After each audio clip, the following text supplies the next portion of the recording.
동영상을 하나 보죠.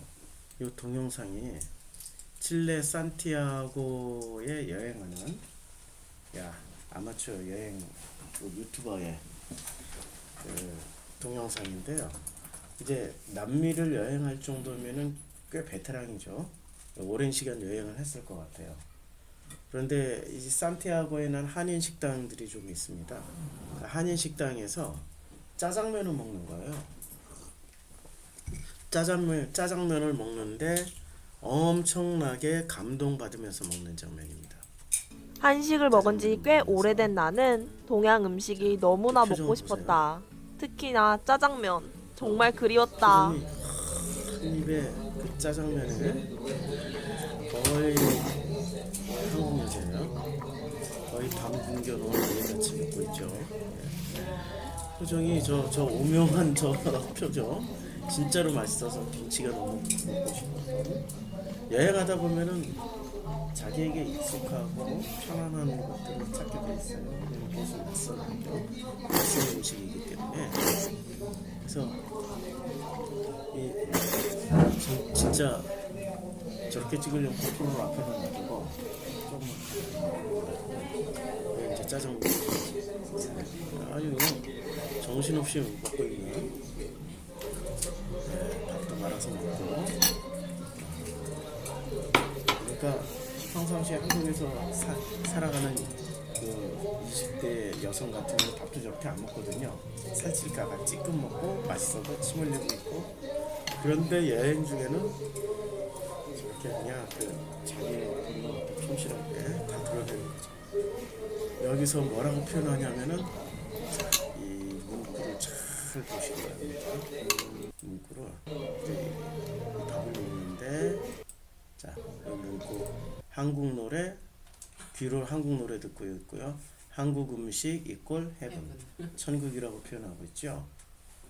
정말 행복한 표정을 보고 계시는 거예요. 진짜 행복한 표정을. 이게 바로 우리들의 모습이라는 겁니다. 우리는 언제 우리가 알고 있는 행복은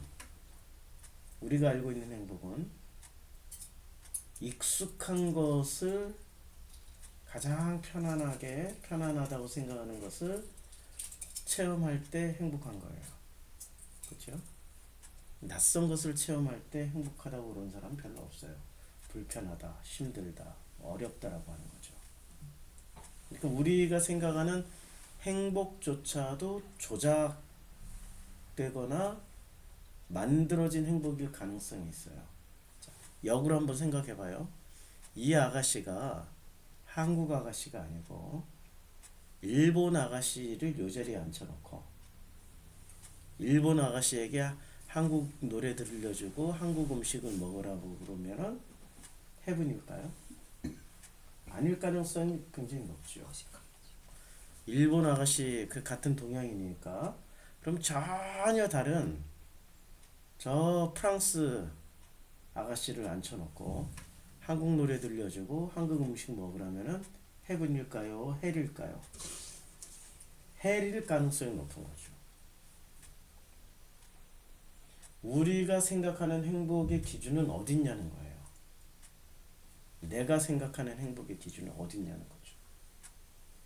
그 기준도 생각해보지 않은 채 마냥 찾고 있는 그 행복은 과연 하나님이 우리에게 주시고자 하는 행복일까요? 아니면은 내가 그냥 찾고 있는 행복일까요? 그걸 한번 생각을 해봐야 되는 그런 시간이죠. 그리고 또 동영상 하나를 더 보는데요. 이 무릉도원이라고, 내가 무릉도원의 어느 장면을 찾아야 될지 순간 헷갈리고 있는데, 무릉도원의 숨겨진 낙원을 찾았어요. 이것 또한 이제 여행 동영상입니다. 다나지모 노을처럼 타는 듯이 붉고 아름다운 땅, 농어산의 기암절벽과 괴산 임수의 둥글고 아름다운 마을 주징촌. 정말 제가 본 골목 중에 제일 좁은 골목이네요. 공간이 여러 영화에도 등장할 만큼 압도적인 풍광을 자랑하는 천생삼교. 그런데 숨겨져 이제 저는 장시성의 또 다른 촌락, 중국에서 가장 아름다운 마을이라 불리는 황림촌.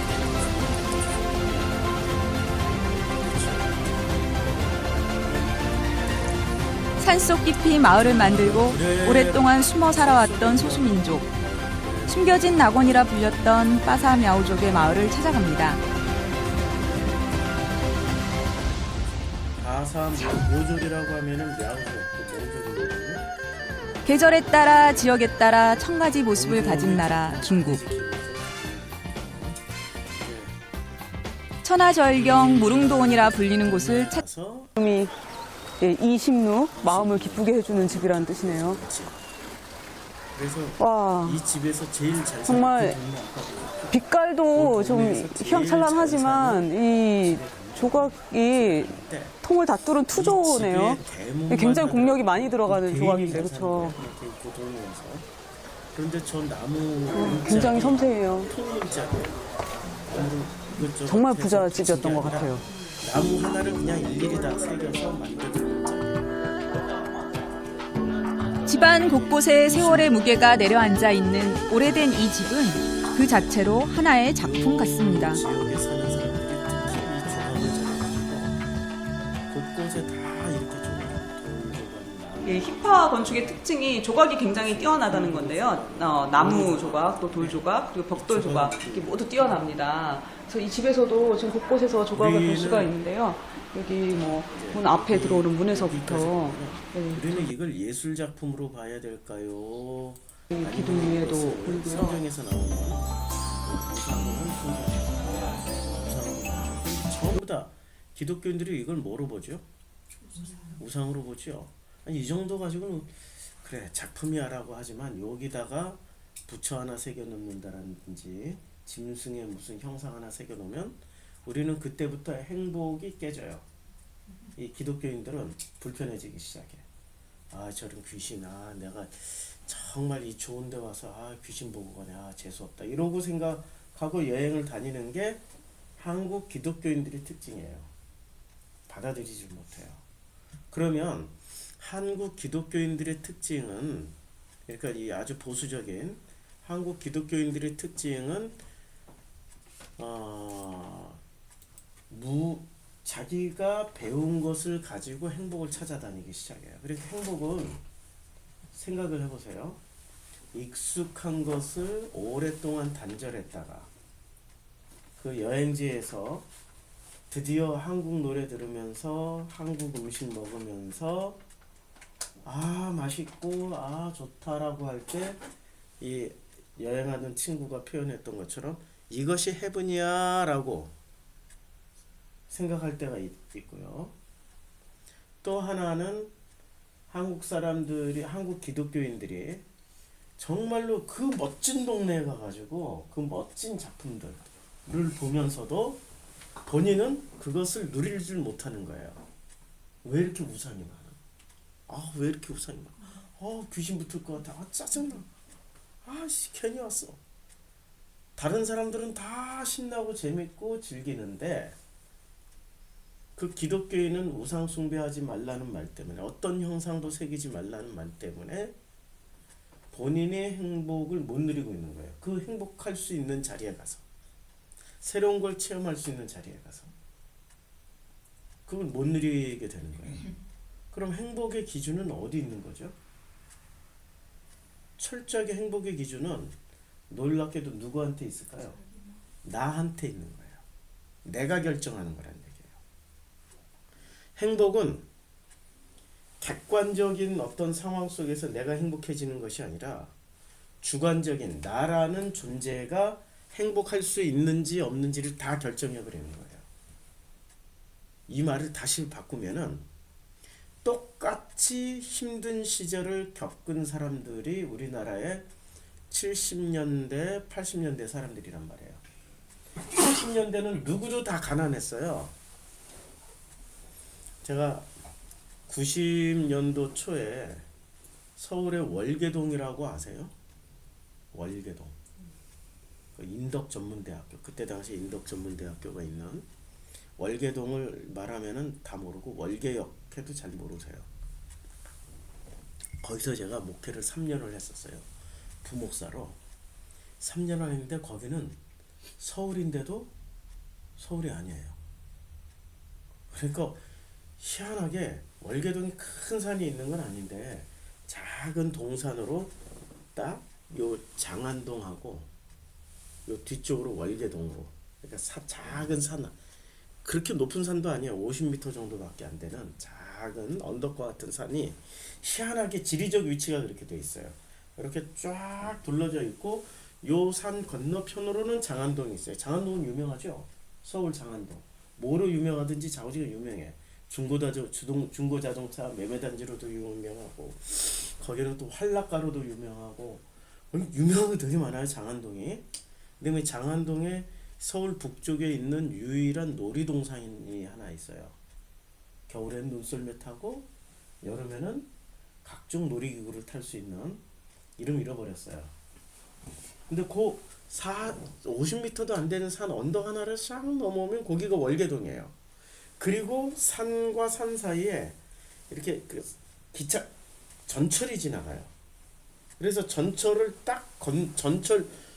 전철선 안에 전철이기 때문에 차가 지나가려면 고가로 지나가든지 지하로 지나가야 된단 말이에요. 단절이 돼 있단 말이에요. 전철로 단절이 되어 있고 작은 언덕으로 단절돼 있어요. 그러니까 이 월계동이 좌측으로는, 남쪽으로는 뭐가 있냐면 성북역이 있어요. 성북역이 있고 성북역 옆에는 광운대학교가 있어요. 그 다음에 산 이쪽으로는 인덕대학교가 있고 이쪽으로 넘어가면 그 유명한 상계동, 중계동, 하계동이 있어요. 그러니까 월계동은 사람들이 잘 모르는데 상계동, 중계동, 하계동은 알아요. 그 다음에 장안동, 성북동 다 유명하죠. 정릉 주변으로 다 그렇게 돼 있어요. 근데 여기가 독도같이 섬이 딱 돼 있는 거예요. 그 동네에서 제가 3년을 살았거든요. 그 동네에서 3년을 사는데, 그러니까 전철로 막혀 있고 작은 언덕인 산으로 막혀 있고 사람들이 성북동까지는 와도 그 이상은 안 가요. 옛날에 기차역이, 마지막 기차역이 어디였죠? 성북역이었어요. 80년대까지만 해도 성북역이었어요. 그러니까 성북역 이후로는 무슨 동네인지를 아무도 모르는 거야. 제가 그 동네에서 3년을 목회하면서 뭘 봤냐면은 90년대 초였어요. 1994년부터 96년까지 딱 정확 4년, 5년, 6년 딱 3년 동안을 목회를 했는데, 동네가 평균적인 그 서울시 수준의 사는 동네가 아니고 평균보다 좀 못 사는 동네였어요. 다 가난하다는 거예요. 다 가난했어요. 다 가난한 시절에는 그 동네 사람들이 행복을 꿈꾸는 건 뭐냐면 선로 밖을 벗어나서 저쪽에 중계동이나 상계동으로 아파트 단지로 진출하는 게 행복이고, 그 다음에 요 언덕을 넘어가지고 장안동이나 서울 도심지 쪽으로 진출하는, 장안동 지나면은 그 다음에 어디가 나오냐면은 그 미아리곡에 있는 유명한 대학교, 손석희 아나운서가 교수로 있었던 서라벌 예대 밑에 있고 미아리고개를 지나자마자 있는 성신여대. 예, 성신여대. 그러니까 성신여대쯤 가야 거기에 땡땡이 골목이 있어요. 거기에 그냥 이 청춘들이 팍팍팍 모여있는 그런 골목. 거기서 조금 더 가면 대학로예요. 그런데 여기서 걸어가도 맘먹고 걸어가도 한두 시간이면 걸어갈 수 있는 거리인데 여기는 독도야. 이 독도에서 살고 있는 월계동 사람들은 무엇이 행복인가? 그 자체 내에서 살아가고, 거기는 소비 시스템도 달라요. 그 월계동은 정말 특이하게. 그러니까 선로와 기찻길과 산으로 둘러싸여 있고 성북역과 이쪽 그 대단지 개발로 이루어진 신도시 사이에 있는 그 월계동 사람들의 꿈은 그 동네를 벗어나서 잘 사는 동네에서 사는 게 꿈이었어요. 근데 저는 그 동네에서 제가 어렸을 때 판자촌에서 살던 감성들을 보게 된 거예요. 독특한 감성들. 그 독특한 감성들, 자기네들끼리만의 어떤 정이 있더라고요. 그 안에는 시골 사람들처럼 이렇게 옆집에서 음식 들고 와서 뭐 했다고 이렇게 서로 같이 나눠 먹고 희한하게 그러더라고요. 서울 사람들인데. 야, 나는 그걸 행복으로 봤어요. 근데 그 사람들의 행복의 기준은 다르더라고요. 그게 행복이 아니고 벗어나는 게 행복이라고 생각을 하는 거예요. 자, 우리가 행복이라고 말할 때는 행복이 정말 객관화된 거냐 아니면 주관적인 거냐. 객관화된다 하더라도 그 객관화된 것도 자세히 살펴보면 그 집단의 그 분위기에서 흐르고 있는 어떤 굉장히 그 집단만의 독특한 그 주관적인 거예요. 객관적인 게 아니란 말입니다. 행복이라는 게. 그리고 행복을 만들어내고 행복을 결정하는 것을 보면은 철저하게 자기가 가지고 있는 어떤 생활, 문화, 민족, 종교, 자기가 가지고 있는 어떤 이데올로기 안에서의 선택한 행복이지, 그것이 그 객관적인 어떤 그것을 벗어나는 행복을 찾는 사람은 거의 없다는 거예요. 그렇죠. 그러면 2000년 예수님 당시에 이 사람들의 행복의 기준은 뭐였을까요? 유대인들의 행복의 기준, 2000년 당시에 2000년 전에 예수님이 살아가던 그 시절에 행복의 기준은 뭐였을까요? 자, 행복의 기준은 우리는 지금 생각은 예수가 행복의 기준이라고 생각을 한단 말입니다. 예수가 행복의 기준이고 예수가 이 모든 행복을 만들어내는 가장 중요한 어떤 그 행복의 조건이라고 우리는 지금 믿고 있단 말이에요. 그건 지금 우리 시절이고 2000년 당시에 예수는 표준으로 선택된 표준 기준이 아니었어요. 표준으로 선택되어진 유대 사회에서 안 표준이에요. 반표준이거나 반대하는 표준이거나 표준이 아닌 존재가 예수였어요. 그렇죠? 그럼 예수를 선택하는 순간 유대 사회에 존재하고 있었던 보편적인 행복의 기준은 포기해야 되는 거예요. 그렇죠?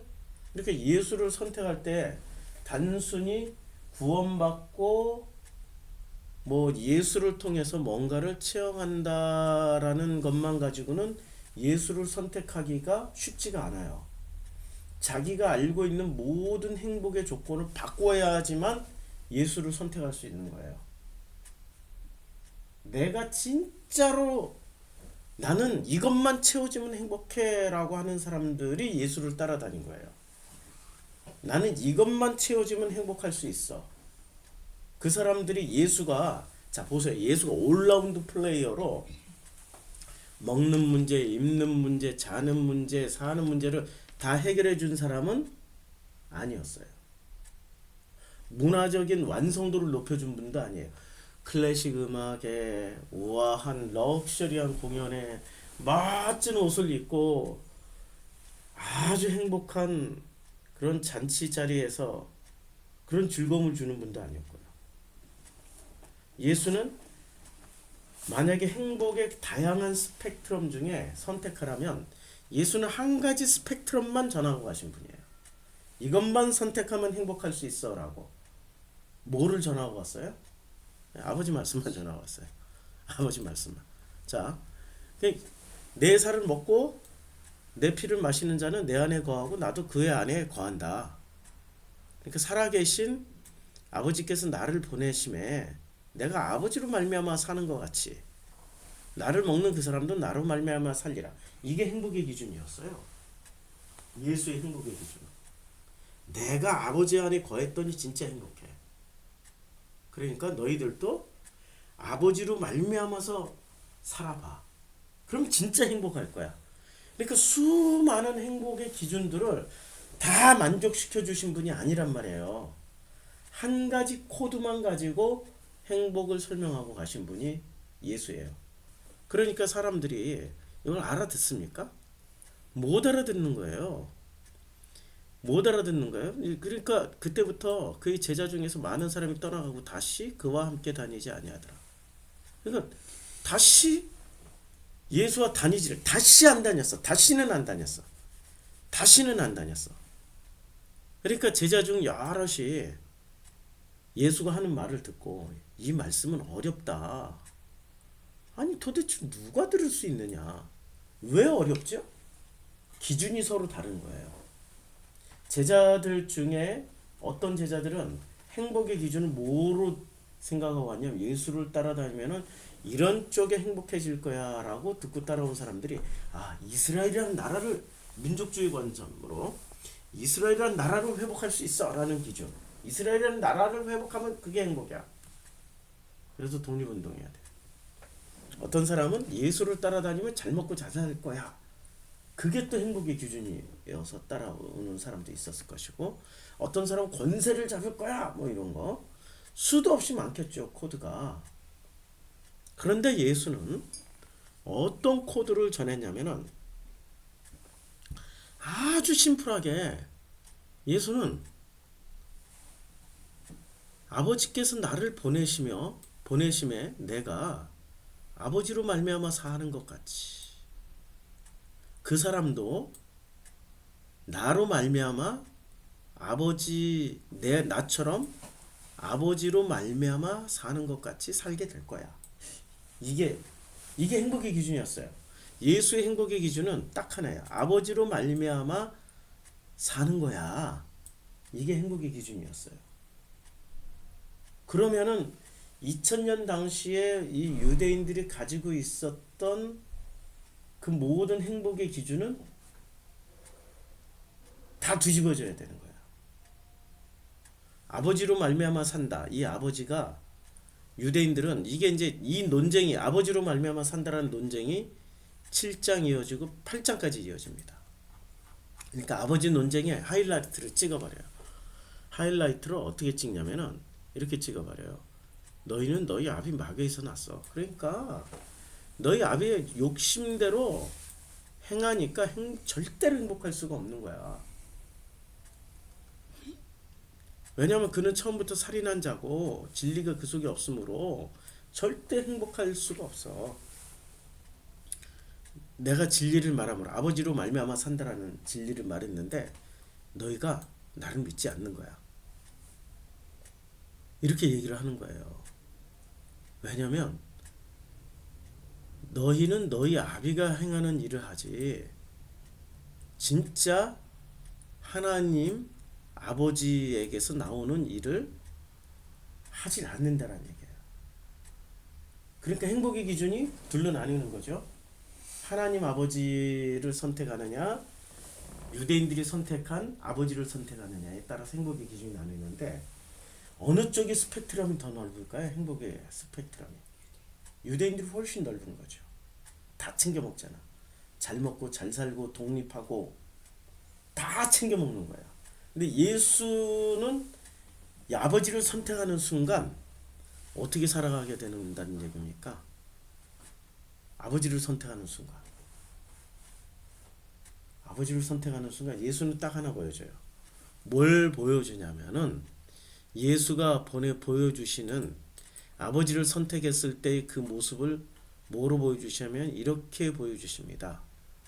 자, 땅에 엎드리사 이제 아빠, 아버지요.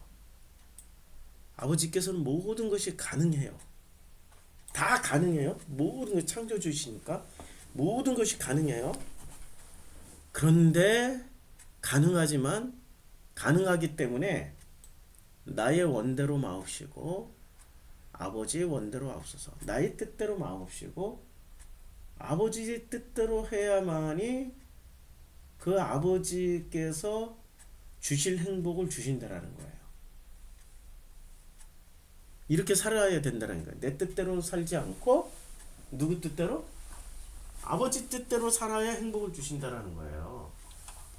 근데 내 뜻대로 안 살고 아버지 뜻대로 살아야 받을 수 있는 게 행복이고, 그런데 거꾸로 말하면 아버지 뜻대로 살지 않고 내 뜻대로 사는 걸 행복이라고 알고 있는 거예요. 예수님이 이 기준을 주셨다라는 것은 예수님이 나의 뜻대로 살지 말게 하옵시고 아버지의 뜻대로 살게 하옵소서 라고 말을 할 때는 이때 당시에 사람들이 전부 어떻게 살았다는 얘기예요? 아버지 뜻대로 살지 않고 다 자기 뜻대로 살았다는 거예요. 예. 아, 예. 아, 큰일 날 뻔했네. 큰일은 아닌데. 눈치 빠르네. 손에 잡히는 대로 내 잔을 드시. 내 잔을 뺏으시옵소서. 예, 내 잔을 잘 뺏어 주셨어요. 내 아, 잔을 예. 옮기시옵소서. 근데 이 보이차가 엄청 부드러워요. 목 넘김이 이렇게 부드러운, 똑같은 물을 마셔도 어떤 물은 까칠까칠하게 들어가고 어떤 커피도 까칠까칠하게 들어가고, 근데 좋은 진짜 제가 에티오피아부터 이 커피 산지는 다 돌아다닌 사람 아닙니까? 진짜 커피 잘 내리는데 좋은 커피는 일단 맛은 둘째 치고라도 목 넘김이 부드러워요. 커피 진짜 목 넘김이 부드러운 커피가 있고, 진짜 좋은 맥주는 목 넘김이 부드러워요. 이 성경 공부 시간에 맥주 목 넘김이 부드럽다. 선전인 얘기 같아. 예? 선전에서. 먹어보면 맛을 알아요. 근데 이 보이차가 진짜 이거는 목 넘김이 부드러워요. 딱 넘어갈 때 어떻게 똑같은 물인데도 다 물이면 다 똑같을 줄 알았는데 이렇게 차이가 있어요. 나의 원대로 마시옵고 아버지 원대로 하시옵소서가 행복의 기준을 확 바꿔버려요. 행복의 기준을 확 바꿔버리니까 요한복음 8장에서 뭐라고 말씀하시냐면은 행복의 기준이 바뀌면은 어떻게 되냐? 진리를 알진 행복의 기준을 바꿔봐. 그러면 진리가 너희를 자유롭게 하는 거야. 그러니까 예수는 굉장히 어려운 행복의 조건을 제시를 해준 거예요. 네 뜻대로 살지 말고 아버지 뜻대로 살아봐. 그럼 그때부터 자유롭게 돼. 자유라는 말 안에는 굉장히 많은 것들이 들어가죠. 자유를 누리면 뭐 해줘요? 행복해지죠. 자유를 누리면은 살아나죠. 자유를 누리면, 그러니까 자유를 누리면, 자유라는 단어 안에는 굉장히 많은 것들이 들어가 있단 말이에요. 자유를 누리면 행복해져. 자유를 누리면 사랑하게 돼. 자유를 누리면은 뭐 행복하다는 단어 그거밖에 할 표현이 없네. 인간의 궁극적인 소망은 자유를 누리는 거 아니에요. 그런데 그 자유를 철저하게 누구로부터의 자유라고 생각을 하고 있어요. 기독교인들은 죄로부터 자유만 누리면 자유라고 생각해. 죄로부터 자유를, 그렇게 기독교가 죄로부터의 자유를 처음 교회에 입문하는 순간부터 시작해서 가르쳐 주잖아요. 예수 보혈 십자가 능력으로 죄로부터 자유롭게 될 자라 믿습니까? 할렐루야 아멘 하고 혼자 쇼를 다 하고 있는데, 어렸을 때부터 이렇게 무지하게 죄로부터의 자유로울 수 있는 공식을 배운단 말이에요. 예수 십자가 보혈, 예수 피로 사의 짐을 받고 예수 이름으로 용서함을 받고 원죄는 세례받는 순간 원죄는 다 사여지고, 그리고 자범죄는 예수 보혈로 수시로 씻어내면 된다라고 하는데 제 일평생에 죄로부터 자유로웠던 적이 없었어요. 목사님들이 가르쳐 주셨잖아요. 그렇죠. 근데 저부터 회개하고 다른 방식을 지금 찾고 있는 중이에요. 목사님들이 이렇게 아주 가르쳐 찾았어요. 진짜 자유는 진리를 알게 되는 거고, 진리 안에서 우리가 자유롭게 되는 거예요. 이게 진짜 자유예요. 그러면 이 진짜 자유의 기준이 이건데, 진짜 자유의 기준은 그러면은 진짜 자유케 되면은 뭐를 누린다? 부수적으로 따라오는 게 행복을 누린다. 사랑하면 행복한다. 자유로우면 행복할 수 있다. 행복하니까 사랑하고, 사랑하니까 행복하고, 사랑하니까 자유롭고, 서로 맞물려 있는 단어들이란 말이에요. 서로 얽혀 있고. 그러니까 우리는 진짜 자유를 누리고, 이문을 닫아주세요. 우리는 정말 자유케 되고 자유롭고 자유를 마음껏 우리가 이렇게 누리고 살고 있는지를 수시로 되물어보고 확인을 하면은 어떻습니까? 행복하십니까? 근데 아까 처음 예. 도입 부분에서 행복이 뭐냐 그거보다는 너의 삶의 목표가 뭐냐 이게 더 합당할 것 같아요. 삶의 목표를 내가 원하는 목표대로 차는 것보다 예. 이제 하나님의 목표로 예. 참 봤을 때 내가 그 자유롭게 되면서 행복해질 거다. 그게 저는 더 합당하게 느껴지거든요. 처음에는 너의 삶의 목표가 뭔가 예. 행복은 다 개인에 따라서 다르죠. 그렇죠. 뭐 어떤 예. 개인에 따라서 목표가 다르니까. 그렇죠. 그러니까 그 너의 행복이 뭐냐가 아니라 너의 삶의 목표가 뭐냐. 예.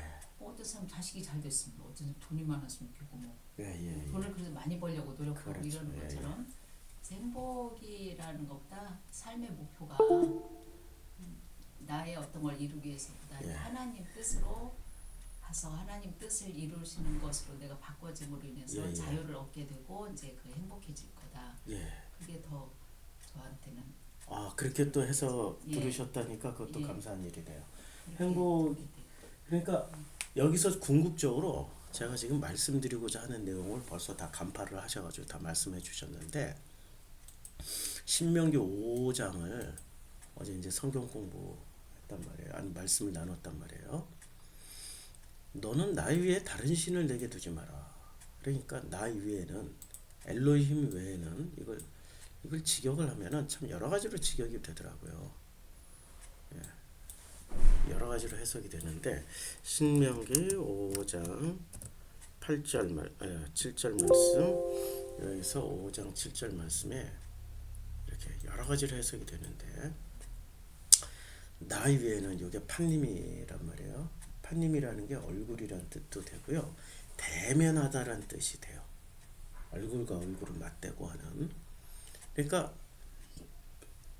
신들을, 요 신이라는 이름이 여기 엘로힘이라고 되어 있죠. 엘로힘. 그러니까 지금 하나님의 이름도 엘로힘, 너희는 나 외에 다른 신을 내게 있게 말지니라 할 때도 이때도 엘로힘이에요. 그러니까 엘로힘, 그래서 이 엘로힘, 그러니까 내 면전에는 다른 엘로힘들을 내게 두지 마라. 그러니까 엘로힘 외에는 다른 엘로힘을 두지 마라. 예수 외에는 다른 예수를 두지 마라. 너 위에는 다른 너를 두지 마라. 수도 없이 변형이 가능한 문장이에요. 이 문장. 그러면은 행복의 기준은 뭐냐면, 나 위에 다른 나가 들어와서 살면 행복할까요? 그럼 불행한 인생이에요. 내 인생은 내가 살아가야 되는 거지.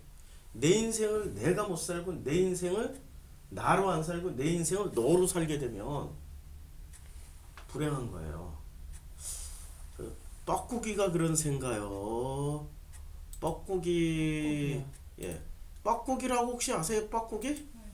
새끼 남의 예, 뻐꾸기. 그러니까 뻐꾸기라는, 예.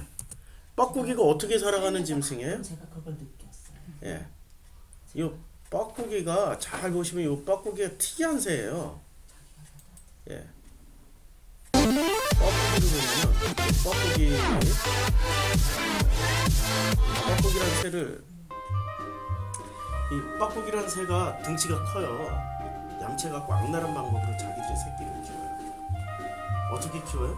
남의 집에다 알을 낳아버려요. 예. 새 둥지에 알을 하나, 다른 새의 알을 하나 홀라당 삼켜버리고, 이 뻐꾸기가 그 새 둥지에 자기 알을 하나 낳아요. 그럼 요 새끼가 제일 먼저 태어나요. 이렇게 태어나요. 제일 먼저 태어나가지고 어떻게 돼요? 다른 새 알을 둥지 밖으로 밀어내고 있는 거지. 본능적으로. 요 어린 놈 털 받는 거. 그래가지고 다른 새끼가 또 태어나면 어떻게 돼? 얘가 또 새끼가 태어나면 홀라당 먹어버려. 그래가지고 근데 이 어미는 얘가 자기 새끼인 줄 알아. 근데 얘를 지극정성으로 키워, 이 뻐꾸기를. 그래서 이 작은 새는 이제 이게 어미새야. 이게 다 큰 뻐꾸기야. 이렇게 커요, 뻐꾸기는. 그러니까 그 부모는 강한 짐승만 키운단 말이야. 그러다 보니 뻐꾸기가 제일 이뻐 보이는 지 새끼가. 그러다 보니까 이 뻐꾸기 알을 진짜 자기 알로 생각하고 지극정성으로 키워요. 요 조그만 새가, 그 큰 뻐꾸기를. 이게 뻐꾸기. 자, 또 다시 또 뻐꾸기 보세요. 뻐꾸기가 이제 먼저 태어난 이 뻐꾸기 새끼가 다른 알들을 어떻게 해요? 다 밀어내버려요. 다 밀어내고 다 죽여버립니다. 참. 여기 이제 다른 새끼, 요게 뻐꾸기가 제일 크죠. 다른 것들은 이제 뻐꾸기가 계속 얘를 눌러버리고 못 먹게 만들어버려요. 벌써 그냥 자기만 먹겠다고 그러고, 얘 찍소리 못하잖아. 찍찍찍찍도 못하고 혼자 남았어. 다 먹어치워버리고 알을 다 깨버리고 밀어버리고 혼자 남아서 다른 새끼 또 태어나면은 못 나오게 막아버리고. 이게 자, 그러면은 이 어미는 실컷 죽도록, 자, 어미를 한번 생각해 보자고요. 이 알을 결국에는 이게 지금 여러 뻐꾸기 둥지를 보여주는 거예요. 여러 뻐꾸기 둥지를 보여주고 얘는 밀어내잖아요. 밖으로 이 새끼를 밀어내버려요. 지금 죽기 살기로 밀어내요. 죽기 살기로 밀어내. 쟤는 떨어지기도 전에 어떻게 돼요? 압사당해서 죽는 거야. 얘는 찍소리 못하고 지금 태어나자마자 이 본능적으로 저게 뻐꾸기들의 본능이에요. 이렇게 해서 결국에는 다른 알들은 다 죽여버리고 다른 새끼들은 죽여버리고 자기 혼자 지금 이 자기 친부모도 아니고 양부모를 끝까지 부려먹고 자기가 뻐꾸기로 성장해버리는 거예요. 이게 바로 뻐꾸기의 그 모습이란 말이에요. 그러면 이 뻐꾸기 어미를 한번 생각해 보자고요. 뻐꾸기 어미가 아니라 다른 새, 조그만 새, 본래 자기 알을 낳고 자기 알을 부화해서 자기 새끼를 만들어내고 싶은 그 어미를 한번 생각해 보자고요. 어미는 죽기 살기로 남의 새끼인 뻐꾸기에게 지극정성을 다 했어요. 그걸 행복이라고 믿고 있었어. 나중에 뻐꾸기가 자기 품을 떠나서 지 어미한테 휙 날아갈 때 죽기 살기로 자기 자식 다 죽는 줄도 모르고 다 죽여놓은 놈인지도 모르고 이 뻐꾸기가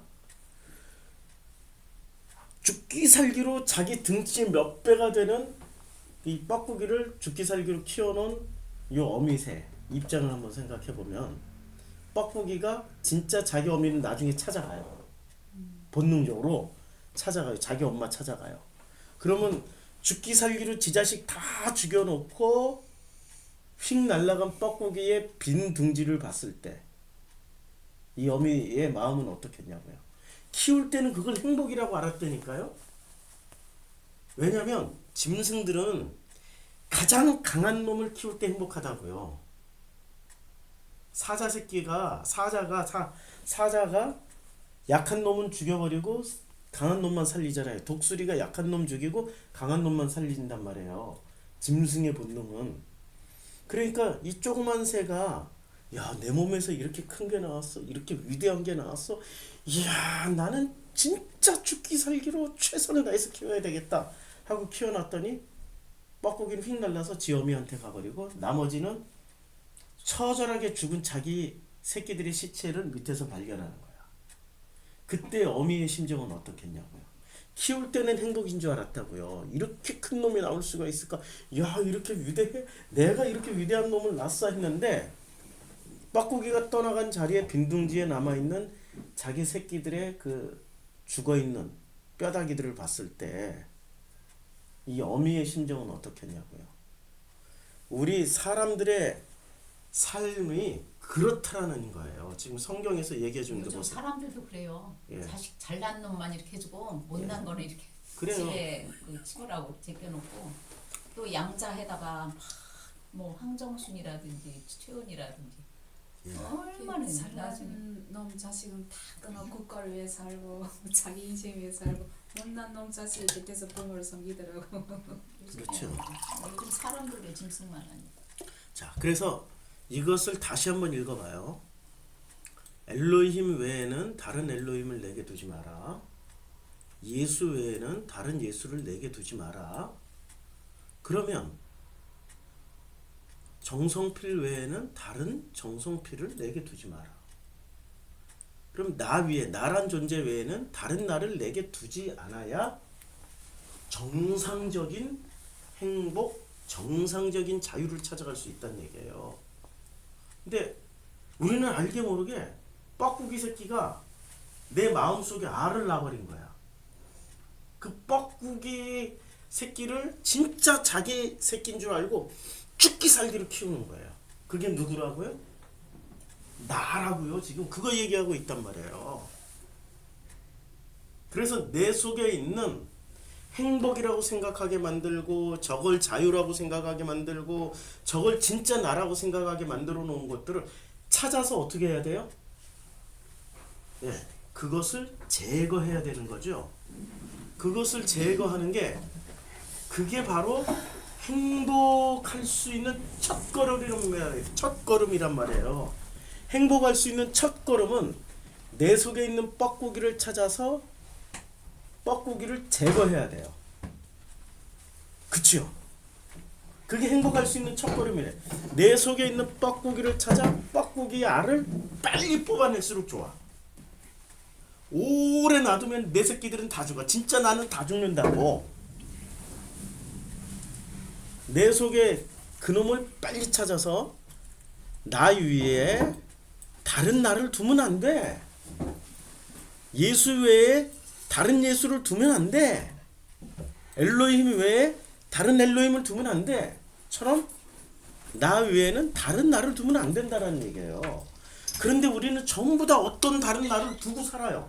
태어나는 순간부터 우리는 뻐꾸기 알을 품고 사는 거야. 이놈이 부화해서 성장하면은 이놈이 나를 먹어버린다고요. 악몽 같은 이놈이 나를 먹어버린다고. 이 뻐꾸기가 어디서 나오냐? 창세기 3장에. 창세기 2장에 보면 본래 우리들 안에는 하나님이 여호와 하나님이 그 사람을 이끌어 에덴 동산에 두어. 하나님이 창조하신 분이세요. 이분은 어떻게 해서 창조가 됐냐면 이렇게 창조됐어요. 여호와 하나님이 땅의 흙으로 사람을 지으시고 생기를 그 코에 불어 넣으셔서 사람이 살아있는 숨이 되는 거예요. 살아있는 숨이에요. 숨 쉬고 사는 존재는 다 어떻게 만들어진 거예요? 하나님에 의해서 만들어진 존재예요. 그러면 이것을 창세기는 굉장히 많은 메타포를 가지고 있는데 그 메타포 중에 하나 흙, 땅 이런 거 나오면 뭐로 읽으면 돼요? 마음으로 읽으면 여호와 하나님이 그 땅에서 취한 땅의 흙으로 사람을 지었어요. 그럼 사람은 뭐로 만들어진 거예요? 마음으로 만들어진 거예요. 그 마음인 우리들의 본래 우리는 마음부터 있었어요. 마음에 생기를 불어넣어서 이제 숨 쉬는 존재가 된 거예요. 생명이라는 게 무슨 대단한 영적인 게 아니고요. 숨을 쉬는 존재, 살아있는 숨이 된다는 얘기예요. 죽은 숨, 산 숨. 우리는 그렇게 분류하죠. 살아있는 사람은 살아있는 숨이 되는 거고 죽은 사람은 숨을 안 쉬는 거예요. 이게 그 뜻이에요. 자, 여호와 하나님이 동방의 에덴 동산을 창설해요. 동방의 에덴 동산을 만들고 요때 지어진 사람을 거기에 둬요. 근데 에덴 동산 안에 뭐가 있었냐면은 그 에덴 동산, 에덴이라는 그 땅, 에덴이라는 마음이 본래 원형이란 말이에요. 에덴이라는 동산이라고 생각하지 말고 우리의 원형은 에덴이라는 마음이에요. 이걸 꼭 진짜 에덴 동산으로 생각해서 헤븐이다, 에덴을 찾자 해가지고 에덴 찾아봐야 유프라테스강, 티그리스강 사이에 있어. 거기가 수메르일 뿐이야. 수메르를 에덴이라고 표현한 거야. 근데 그 에덴이라는 마음 안에서는 뭐가 있냐면은 보기에 아름답고 먹기에 좋은 나무가 나게 돼요. 보기에 아름답고 먹기에 좋은 나무예요. 자, 3장에서 보면 3장에서 보니까 어떻게 돼요? 그 나무를 보니까 보기에 나무를 본즉 먹음직하고 보암직하고 지혜롭게 할 만큼 탐스럽게도 됐어요. 그런데 2장에서는 그 나무를 뭐라고 얘기를 합니까? 보기에 아름답고 먹기에 좋은 나무예요. 이 아름답다라는 단어가 토부입니다. 보기에 선하고, 보기에 아름답다는 말은 선이라고 번역이 돼요. 보기에 선하고 먹기에도 선한 나무예요. 동산 가운데 생명나무와 선악을 알게 하는 나무도 있더라. 나무가 있었는데 생명나무와 선악을 알게 하는 나무였어요. 그럼 우리는 본래 여기서 뻐꾸기 알을 하나 찾아보세요. 동산 가운데 있는 생명과 선악 가운데 뻐꾸기 알. 선악이 뻐꾸기 알이에요. 선악이 뻐꾸기 알이고, 우리의 본래의 내 자식들, 나라고 하는 것들은 전부 다 생명나무예요. 그런데 3장에 가서 우리는 누구를 선택해요? 그 조그만 새 새끼처럼 큰 뻐꾸기를 선택한다고요. 자기 자식으로. 조그맣고 찌질한 것은 쪽팔려. 그런데 이 뻐꾸기 성장 속도로 보니까 와, 위대한 인물 되겠다. 와, 이렇게 크다가는 진짜 야, 얘가 나중에 커서 이 부모를 잘 먹여 잘 살려주겠다 해가지고 진짜 지 자식 다 죽인 놈을 선택해서 죽기 살기로 열심히 키운단 말이에요. 그게 바로 뻐꾸기의 생리인 것처럼 나란 말이야. 내 속에 있는 선악 지식을 선택해서 그걸 죽기 살기로 키워요. 죽기 살기로. 그러면 모든 인류는 여기서 예외 법칙이 있을까요? 없어요. 모든 인류는 다 똑같이 선악이라는 뻐꾸기 알을 품고 그것을 내 자식이라고 생각하고 그것을 나로서 갖고 가는 게 나란 말이에요. 그러니 행복의 기준이 생명에 있지 않고 어디에 있어요? 선악에 있는 거예요. 자, 행복의 기준이 선악에 있다라는 것은 어떤 얘기입니까? 인생을 살 때 생명으로 살 때 행복할까요? 선악 기준을 가지고 있는 사람은 자기 인생을 살아갈 때 선악으로 살 때 행복할까요? 선악으로 살 때 행복한 거죠. 맞죠? 선악을 살 때. 그러면 선악은 어떤 일을 하죠? 우리는 언제 행복해져요? 제일 행복할 때 남 뒷담화 깔 때 제일 행복하잖아. 아니, 한국 사람들은 제일 행복할 때 남 뒷담화 깔 때 제일 행복하잖아요. 우물가에서, 우리 요새 우물가가 없어져서 그러지, 우물가에서 이웃집 누구 뒷담화 까고 누구 뒷담화 깔 때 제일 행복하잖아요. 눈이 밝아져서 하나님 같이 되어서 심판할 때 제일 행복하잖아요. 인간은 하나님 같이 되어서 심판할 때. 그래서 성경의 그 무수히 많은 사건들 중에서도 우리 믿는 사람들, 기독교인들이 최고로 치는 성경의 명장면을 꼽으라면은, 구약 성경에서의 명장면을 꼽으라면 뭐를 꼽을 수 있겠어요? 꼽아보세요. 구약 성경의 최고의 명장면. 반 자르는 거야. 네? 그렇죠. 솔로몬의 반 자른 거. 자, 여기 바로 찾아내시네. 자, 여기서 보면 솔로몬이 몇 장에 나올까요? 그게 솔로몬 왕이 드디어 이제 거기다 어디에 나와요? 더 가야 돼. 좀 더 가야 돼요. 그래서 솔로몬 왕이 이제 이 지혜로운 왕이라고 해가지고 재판을 하잖아요. 재판을 하는데 솔로몬 왕에게 어떤 여자 둘이 와서 아기를 하나 데려온단 말이에요. 누가 진짜 아기냐, 누가 진짜 자기 아기냐 라고 얘기를 할 때 못 찾겠다. 진짜 얘기를 어디서 나올까요? 그게 솔로몬의 재판. 이거는 뭐 이거 찾는 것보다 인터넷 찾는 게 제일 빨라. 예, 인터넷 찾는 게 제일 빨라. 솔로몬의 재판하면은 바로 그냥 성경 구절하고 다 뜹니다. 뭐 워낙에 온 인류가 다 좋아하니까 마라부터 시작해서 뭐 그냥 다 나오는데 열왕기상 3장 16절에 나오네. 바로 솔로몬의 재판. 열왕기상 3장 18절부터 나오네요. 자, 이제 그때 창기 두 여자가 왕이 와서 두 여자 정체가 그냥 똑같은 여자네. 창녀라고 그러네. 이렇게 주여 나와 이 여자가 한 집에서 사는데 함께 집에 있으면서 해산하였습니다. 내가 해산한 지 사흘 만에 이 여자도 해산하고 우리가 함께 있었고 우리 둘레는 집에 다른 사람이 없었나이다. 밤에 저 여자가 와서 그의 아들을 위해 누움으로 그의 아들이 죽고 그가 밤중에 일어나서 이 여종 내가 잠든 사이에 내 아들을 내 곁에 가져다가 자기의 품에 누이고 자기의 죽은 아들을 내 품에 누였나이다. 아침에 내가 내 아들을 젖먹이려고 일어나 본즉 죽었기로 내가 아침에 자세히 보니 내가 낳은 아들이 아니더이다.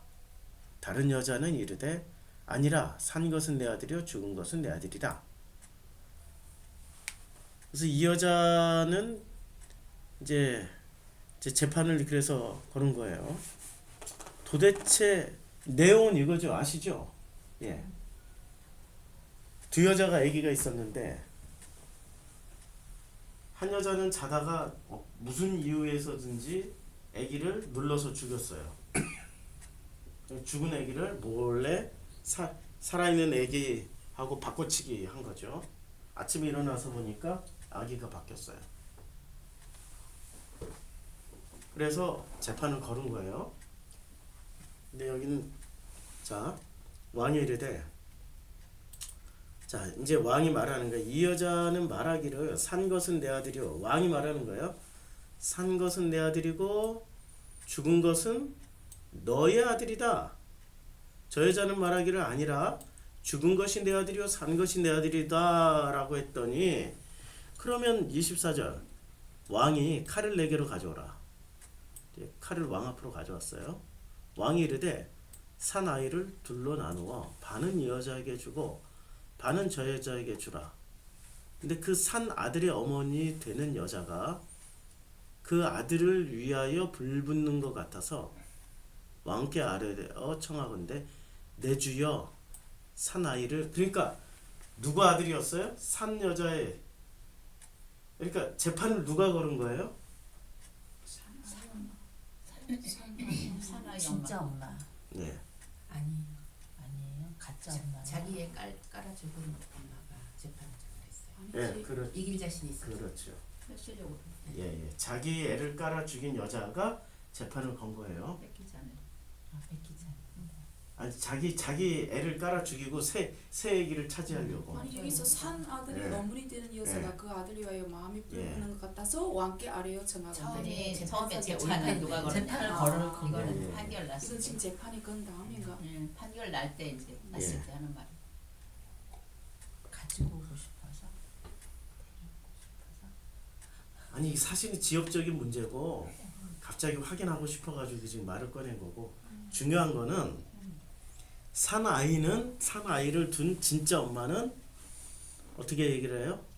산 아이를 그에게 주시고 아무쪼록 죽이지 마옵소서라고 하되 다른 여자 재판을 건 여자는 말하기를 내 것도 되게 말고 저것도 되게 말고 나누게 하자 유재수 아니. 그러니까 그 여자는 자기 아들을 눌러 죽여버렸어. 눌러 죽이고 새 것을 구하고 있었단 말이야. 자, 그럼 왕이 대답하되 이르되 사나이를 저 여자에게 주고 결코 죽이지 말라. 예, 저가 그의 어머니라 하리라 하매. 자, 이 내용이 왜 여기서 나올까요? 성경에서? 응? 성경에서 왜 나올까요?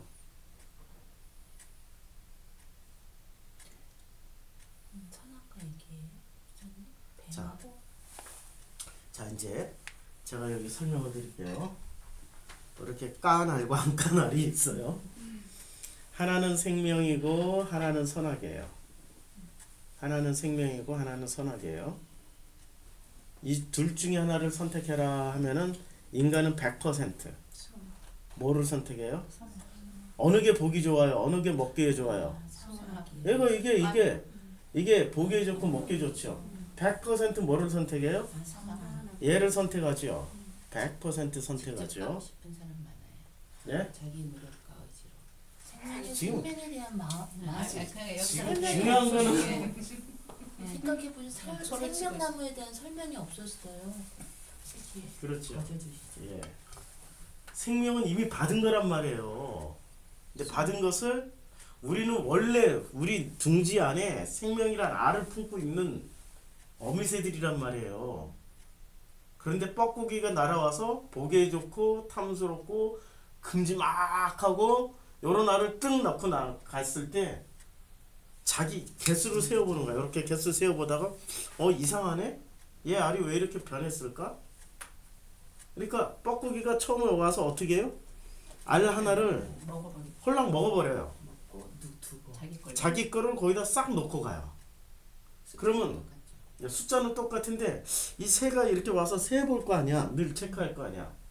근데 야, 거기에 이따만하게 큰 알이 하나 있는 거야. 그걸 어떻게 해요? 죽기살기로 걔를 키우는 거야. 야, 가능성이 있다. 힘이 있어 보인다. 능력 있어 보인다. 얘가 나를 행복하게 해줄 것 같다. 불행의 시작은 거기서부터 시작하는 거야. 그렇죠? 좋은 거지. 소화지. 근데 우리는 다 그렇게 속고 살고 있는데 보기에 좋고 먹음직하다. 예. 지혜롭고. 예, 그런 거죠. 보기에 좋고 지혜롭고 먹게 좋은. 자, 일단 이 재판 장면에서 우리는 이 애기 엄마한테 집중할까요? 아니면은 우리 읽고 있는 우리는 이 솔로몬에게 집중할까요? 자, 솔로몬은 지금 어떤 역할을 했어요? 생명. 아니, 솔로몬은 무슨 역할을 했어요? 재판관, 심판자의 역할을 했죠. 그러면 심판자의 역할은 성경에서 치면 누구의 역할이에요? 성경 전체로 하나님의 역할을 해버린 거죠. 심판자는 하나님밖에 없다니까요. 심판자는 하나님의 역할을 한 거죠. 그렇죠. 그러면 하나님의 역할을 대신해서 한 솔로몬은 너무나도 기가 막히고 탁월하게 했기 때문에 우리는 목표 지향점을 누구로 잡아요? 하나님으로 잡아요? 솔로몬으로 잡아요? 지혜. 솔로몬으로 잡지요. 솔로몬이 바로 선악 지식의 대명사. 뻐꾸기 중에 뻐꾸기. 이렇게 말하면 기분 나빠할 사람 많죠. 우리는 알게 모르게 모든 가지고 있는 가치관이나 철학이 전부 다 선악과에 맞춰져 있단 말이에요. 우리는 그렇게 배워왔다고요. 이것을 벗어나는 게 가능할까요? 불가능에 가까워요. 그리고 그것을 벗어나는 순간 내가 가지고 있던 가치관, 행복의 기준, 자유의 기준, 모든 기준에서 다 이탈한다고 생각하는 거예요. 그래서 예수가 뭐라고 말씀하세요? 예수가 예수를 따르는 길을 뭐라고 얘기하냐면 좁은 길 간다라고 말하는 거예요. 좁은 길. 자, 생명으로 인도하는 분은 좁고 길이 협착하여 찾는 자가 적어요. 이게 생명으로 가는 길이란 말이에요. 분명히 얘기했잖아요. 생명으로 인도하는 생명, 선악 생명 중에 생명으로 인도하는 문은 좁고 길이 협착하여 찾는 자가 적어요. 그런데 멸망으로 인도하는 문은 크고 그 길이 넓어. 전부 그리로 가고 있어요. 우리는 솔로몬에게 박수를 치고 있단 말이에요. 훌륭한 왕이라고. 그런데 솔로몬이 지금 누구 자리에 서 있었어요? 하나님 자리에서. 그럼 또 사람들이 이런 얘기를 할까? 아니 하나님이 지혜를 주셨기 때문에, 하나님이 지혜로 했기 때문에 이 성경에서 이런 스토리가 나온다라는 것은 뭔가를 설명하기 위해서 나온단 말이에요. 그럼 뭔가를 설명하냐, 뭐를 설명하냐? 성경은 뭐 이것저것 주구장창 디테일하게 이렇게 저렇게 설명 안 하고 큰 틀에서 하나만 설명하고 있어요. 너희 속에 있는 선악이 뭔지를 알아? 알게 되면은 얼른 그것을 꺼내서 제거해버리거나 그것을 떠나서 새로운 세상에서 그냥 너의 알을 낳고 절대 뻐꾸기가 날아와서 알을 못 갖다 놓게 주구장창 지키고 있어야 돼. 그거란 말이에요. 그 길이 얼마나 좁아요.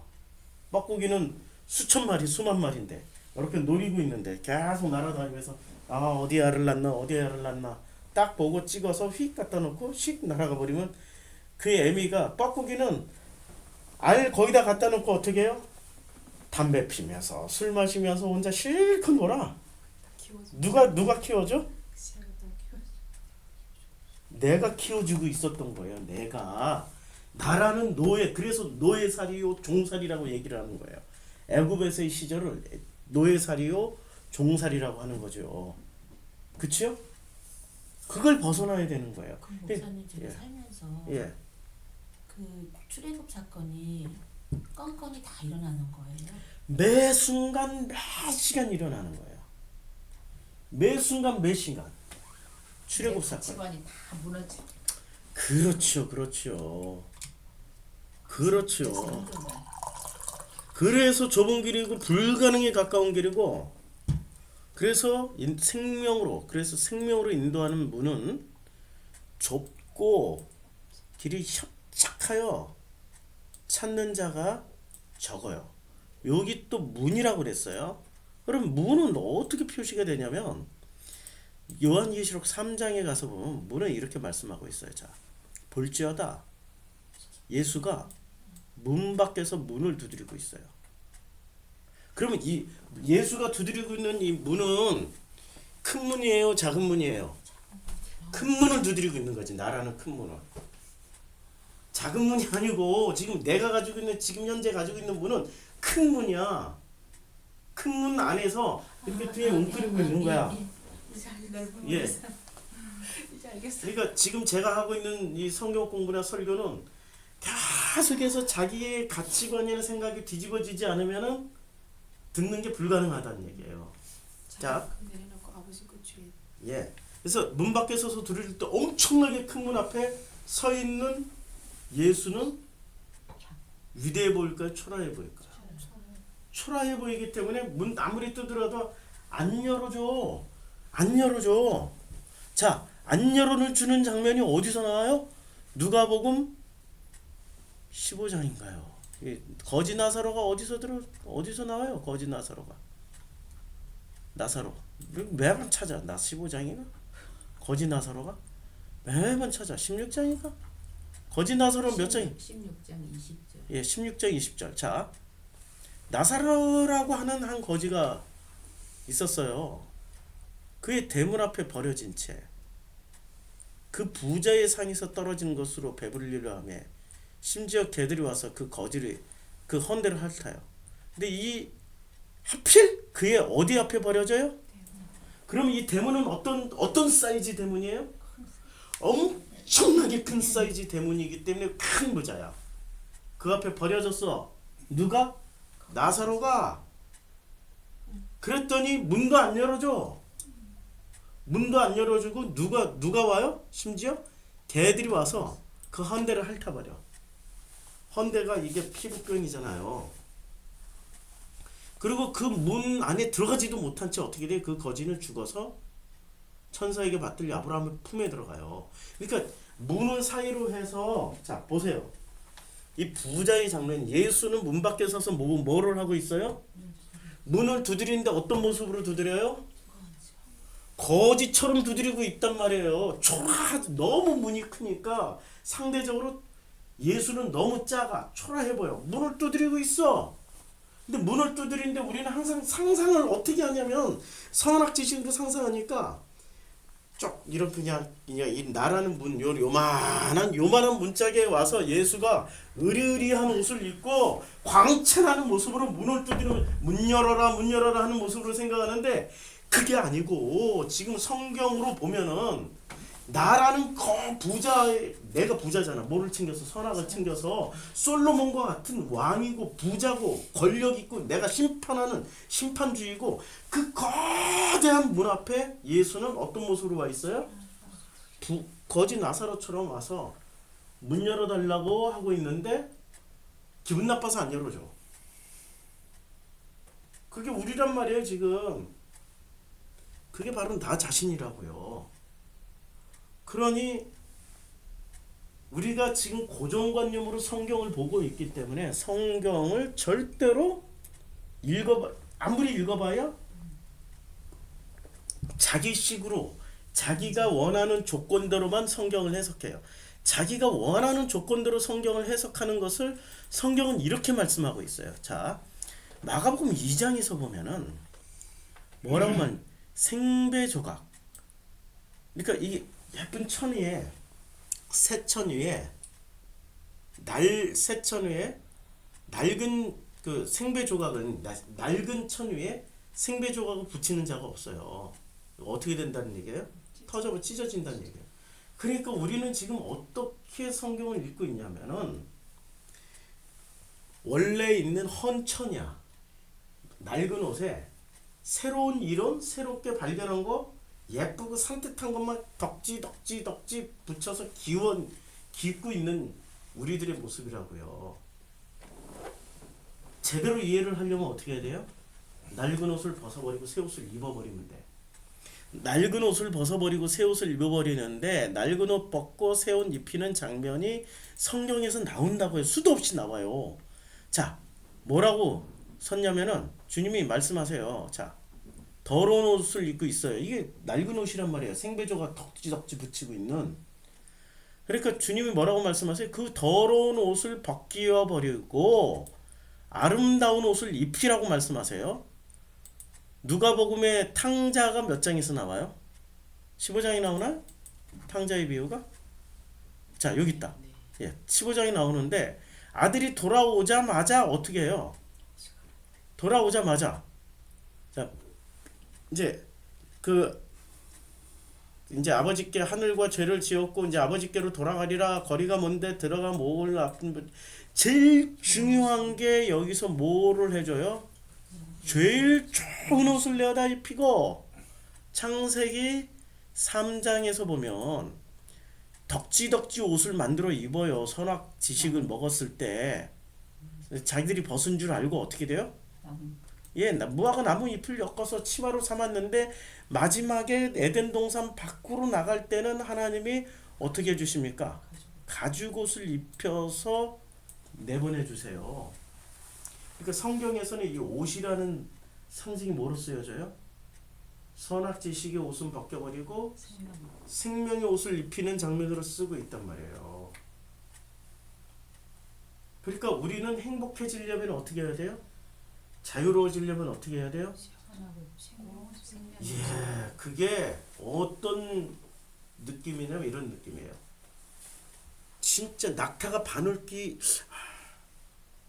낙타가 요만한 문에 들어갈 수 있을까요? 못 들어가죠.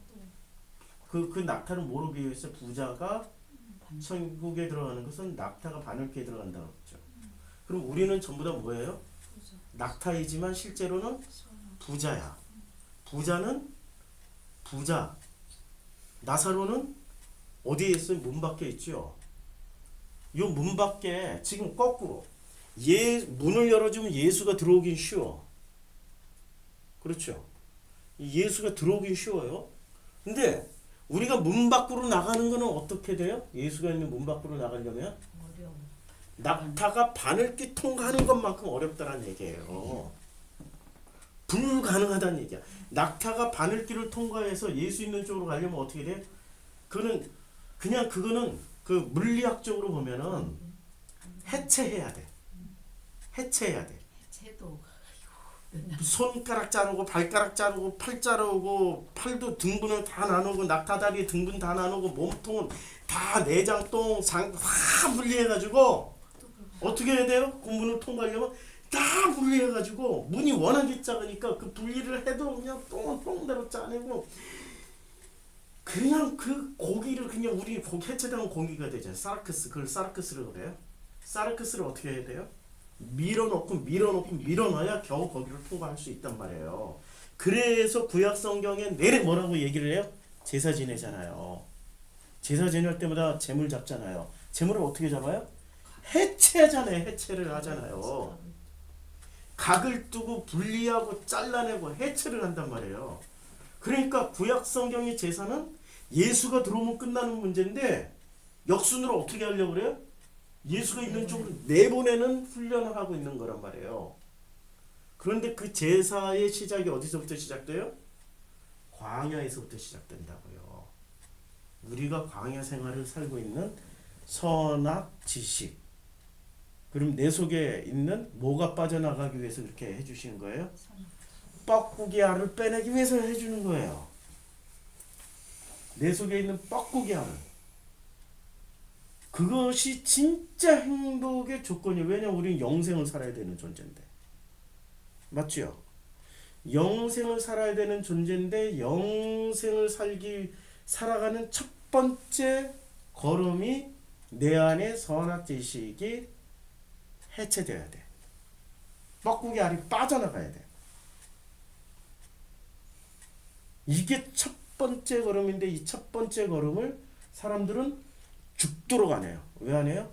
넓은 길 가고 싶어 하지 좁은 문으로 들어가고 싶지 않아. 그게 가장 큰 문제야. 왜냐하면 행복의 기준이 전부 넓은 문으로 만들어져 있으니까. 넓은 길로 픽스되어 있으니까.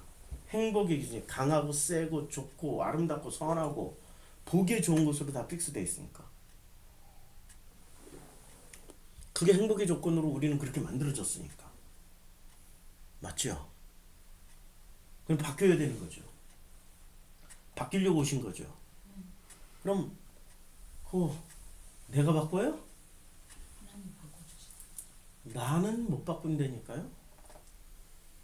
그냥 이걸 살면서 매 순간 야 내가 선악지식이구나라는 것을 확인하면서 아버지 이 선악지식인 나를 바꾸러 오신 그 아버지 아들 예수를 믿나이다. 예수처럼 내 뜻 내려놓고 아버지의 뜻대로 살기를 원하나이다. 이렇게 기도하면서 살아가는 인생이 나의 인생이라는 거예요. 그게 우리의 인생이 되는 거고요. 여기까지. 자, 이제 여기까지 성경 공부하고 자 이제 그 신명기 5장 5장 7절에 엘로힘 외에는 다른 엘로힘을 우리에게 두면 안 돼요. 예수 외에는 다른 예수를 두면 안 돼요. 그리고 나라는 존재 외에는 본래 나는 어떤 존재예요? 생명이란 말이에요. 생명인 나라는 존재에는 다른 나 이게 뭐죠? 선악이라는 나를 우리에게 두면 안 된다는 얘기예요. 근데 인류는 예외 법칙 없이 생명인 나 외에 선악이라는 나를 두고 그것이 나라고 믿고 살고 있는 거예요. 진짜 선악인 나를 진짜 나로 믿고 살면 어떤 일이 벌어집니까? 끝까지 그 선악에 충성 봉사 열심히 살면서 종로로 다는 것을 행복이라고 믿고 살고 있는 거예요. 그건 가짜 행복이라는 거예요. 하나님이 원하시는 행복이 아니죠. 진짜 행복을 찾아야 돼요. 오늘 성경 공부 여기까지.